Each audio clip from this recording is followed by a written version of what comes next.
Al-Imam Al-Hambali mereka merajihkan, menguatkan pendapat setiap kali disebut nama Allah maka digerakkan. Nah, cuba baca. At-tahiyyatul mubarakatus salawatut thayyibatu lillah. Ada Allah itu, digerakkan. Assalamualaikum ayyuhan nabi wa rahmatullah. Ada Allah itu kan? Ada nama Allah digerakkan.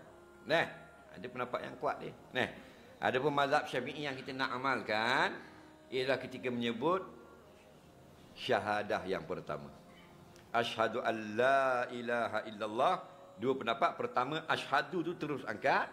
Dan pendapat yang kedua, ketika sebut nama Allah. Illallah. Okey? Dua-dua ni betul. Jadi, duduk je dalam mazhab Syafi'i, kita letak je, duduk je, terus kita letak simpulkan jari gini. Ni simpul, ini di tepi ni. Begitu. Faham? Duduk je tahiyat akhir, duduk tahiyat awal. Faham? Adapun yang letak jari dulu itu mazhab lain. Gini dulu. Sampai kat tahiyat lagi baru dia buat gitu. Itu mazhab lain. Mazhab Syafi'i, le duduk je, pop, buat gini dah. Bila angkat, nampak? Ketika asyhadu an la ilaha illallah. Dan tak turun dah sampai salam. Nah, dah kalau kita buat lain, angkat dari awal dah, pokoknya harus. Imam Syafi'i kata ini bukan bab sah sembahyang, bab afdal, yang afdal. Okey? Jangan afdal dah. Tapi awak pusing tu tak ada pusing. pusing. Dia pergi Mekah, dia tengok orang belah orang Arab. Orang Arab pusing.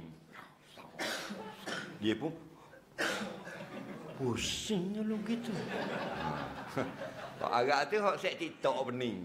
Bukan orang ngaji, orang bapak jahil, ni pergi ikut. Dia pun balik, dah bagi gini amal lah ni. Lagi. Nah. Orang tegur, tengok dah Arab buat. Gini bah. Jangan ikut Arab, ikut ulama. Walaupun ulama itu Bangladesh. Walaupun ulama itu orang Sulawesi. Faham lagi? Walaupun ulama itu orang Polinesia. Tahu tak Polinesia kat mana? Tak tahu. Siapa tahu Polinesia kat mana?